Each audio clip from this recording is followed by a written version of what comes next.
Good morning, Rebecca Vigus, the writer whisperer, here from a chilly South Central Kentucky. We were under a winter storm watch last night.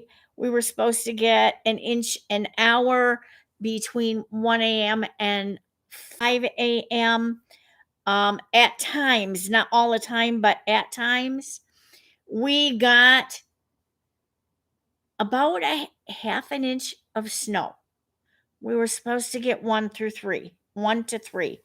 I'm good with half an inch. Now, if it would just warm up, that would be even better. Today, we're in the Sound of Paper again with Julia Cameron, and we're doing For Art's Sake. Wait a minute. Art? Just listen. Last night, repertoire the Jewish Repertory Theater, housed in the Center for Jewish History, presented 2 by 2, a musical about Noah and the Ark. Richard Rodgers wrote the music and staged the reading of the show. And the staged reading of the show was part of an ongoing Rodgers Centennial festivities. The center is a modern building featuring postmodern security measures.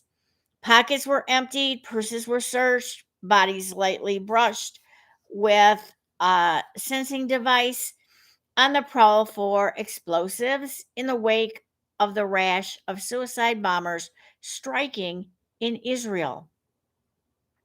Just getting into the theater was a half an hour ordeal that everyone dealt with patiently and nervously. The day's headlines made impatience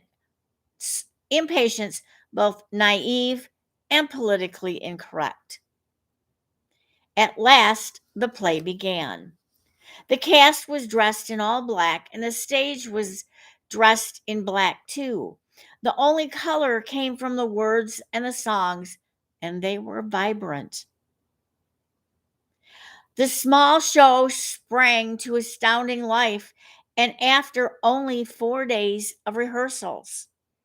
For the better part of 3 hours, the audience was transported first to the ark and then to the world of relationships within Noah's family, the sorrow, the bickering, the disappointment, the love.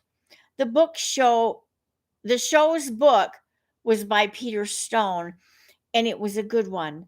The lyrics by Martin Charnin were charming, but the music by Richard Rodgers was melodic, persuasive, full bodied, and glorious. He had quite simply done it again. It being tapped into a vein of melody and mind for our joy. No one was going to get famous performing the 33-year-old show in front of a tiny house audience. The actors brought love and not ambition to their playing. Or if ambition was present, it was doffed at stage right to be picked up again after the show. Stripped down to its essentials, the tiny troupe was suddenly archetypal. The traveling players who amused European courts and villages, the gypsy vagabonds who traveled by caravan, entertaining as they went. New York can be an intimidating city. It is full of the best and the brightest, the largest and the top, but it is also full of the smallest and the simplest, the cleanest and the purest. It is not hard in New York to gather a group of Broadway caliber to put up a small show of the type we were seeing.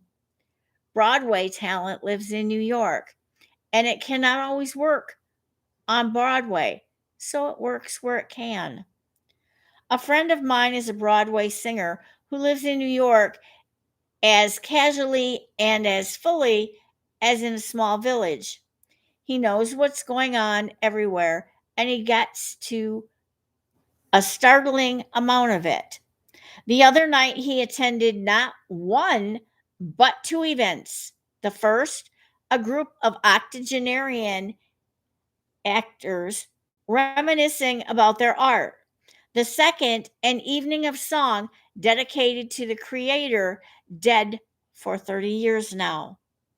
Perhaps both the celebrity and the anonymity are so much a part of New York, the city members.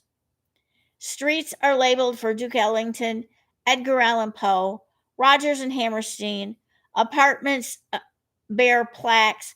Rhapsody in Blue was written here in the C apartment line on an upright piano.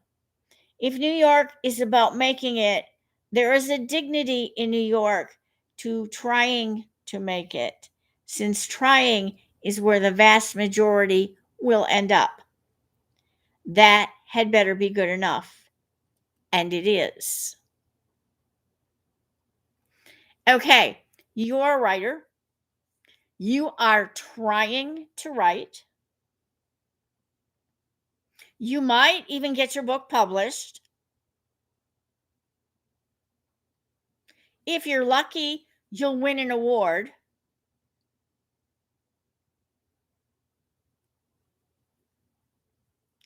If you are extremely lucky, you will make the New York Times bestseller list somewhere in the top 100.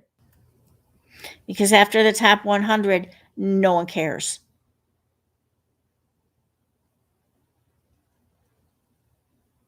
Even if you are only number 100, you've made the list.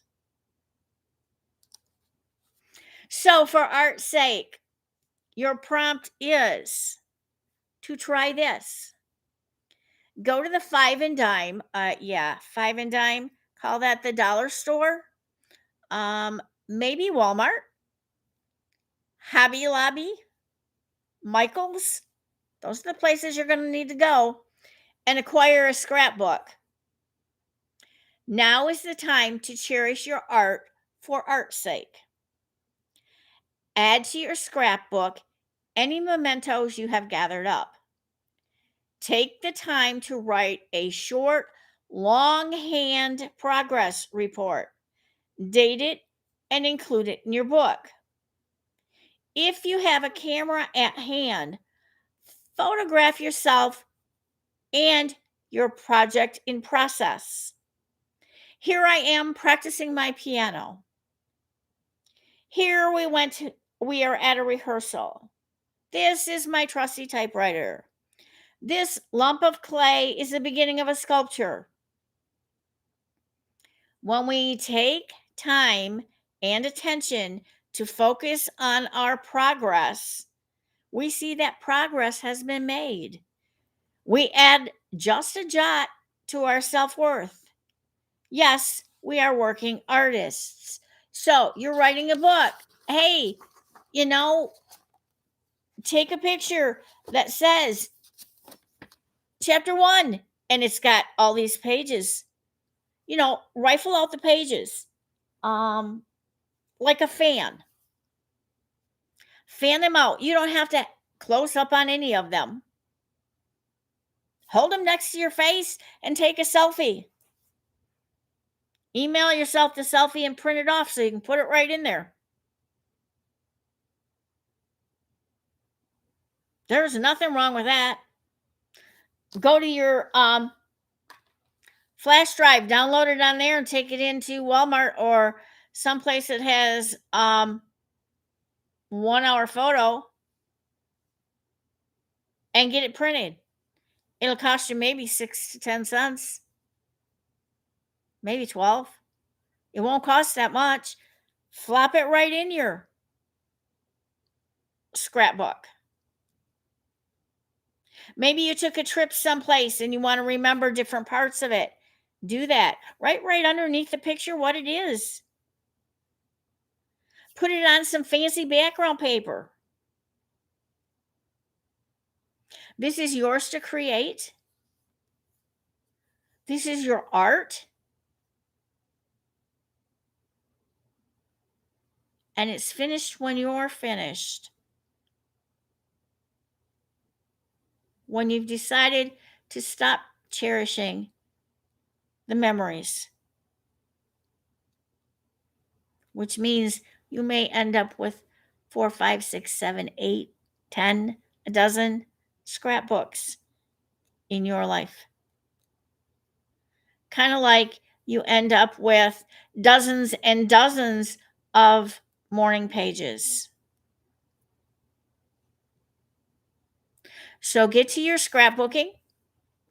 Go gather some mementos you really want to keep and cherish and remember. Have fun. Happy writing. See you tomorrow.